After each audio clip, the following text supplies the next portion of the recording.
The AR-10, or Armalite Rifle 10, was developed in the early 1950s as a replacement for the then aging M1 Garand. The US military wanted a new select-fire rifle with a detachable box magazine chambered in 7.62 by 5.1 NATO. This new rifle would replace not only the Garand, but the M1 carbine and M3 grease gun as well.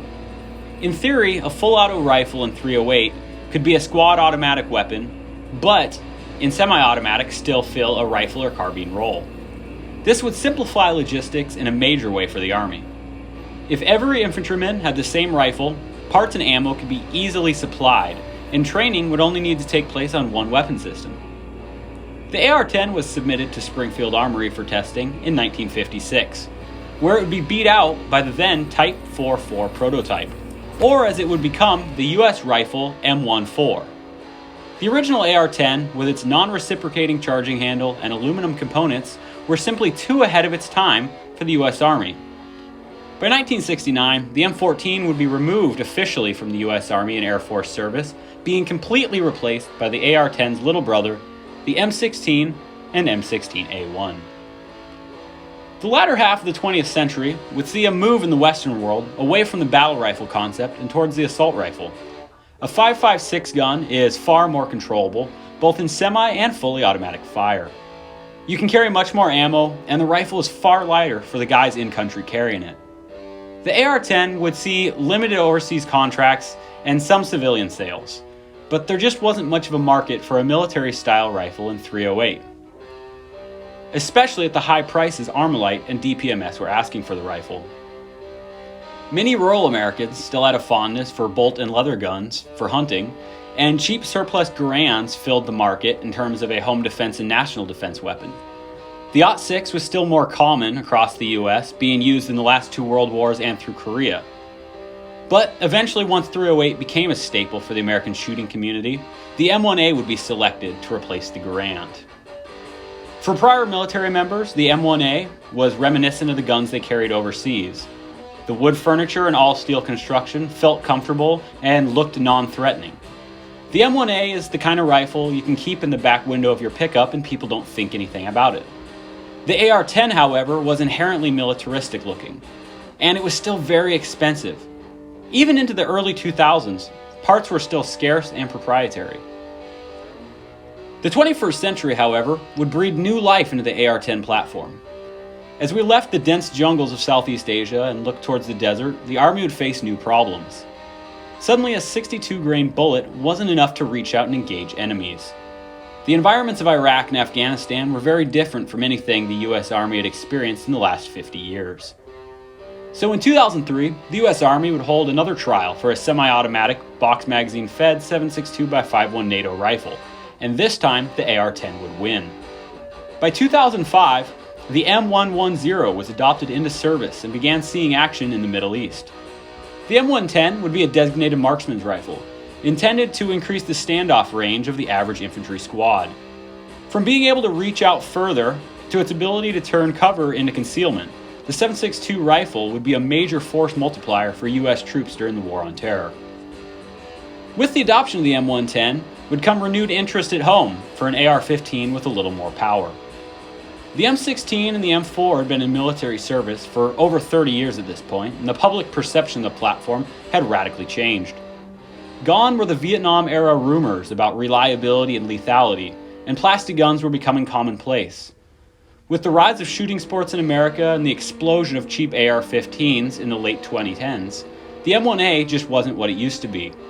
With surplus military rifles drying up and imports becoming more expensive, owning an AR as an American just made sense. And if you have one in 5.56, why not have another one in .308 that shares a ton of internals and the same manual of arms? The AR is, to my generation, what the M14 was to generations before mine.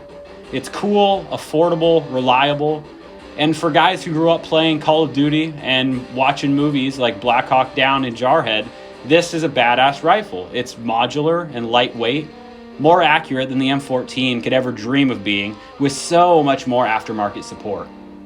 This video was originally going to be a review simply of my PSAR 10 Gen 3, but this kind of became sort of a history lesson and a rant while I was writing this.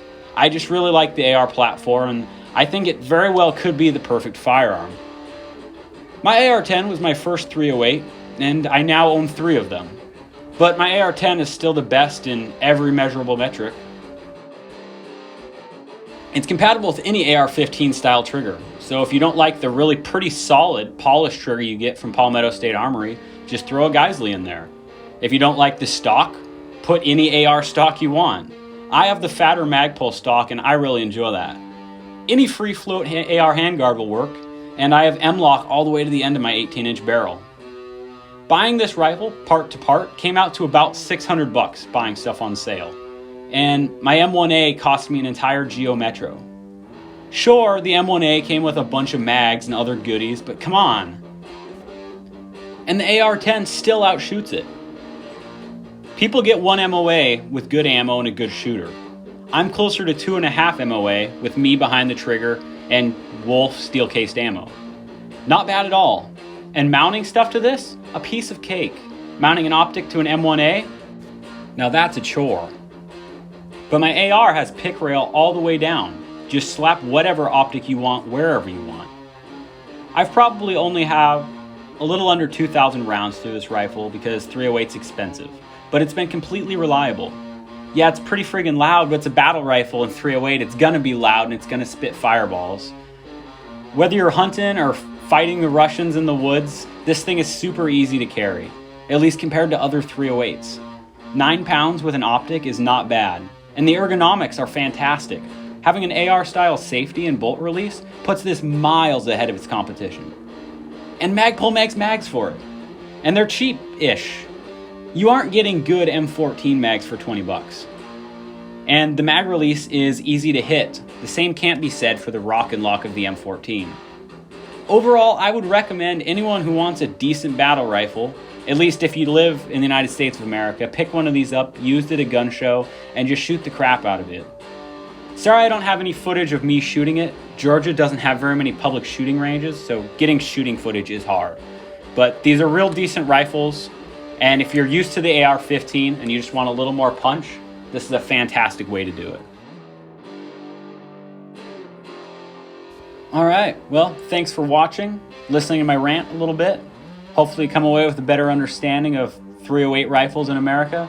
Or maybe you just have this on in the background. I don't really care. I will be publishing a companion video to this later today or tomorrow to show the weapons kind of side by side and the Mini 14 versus the AR-15. But if you liked it, give me a like. If you didn't, give it a dislike. Leave a comment. Subscribe or not.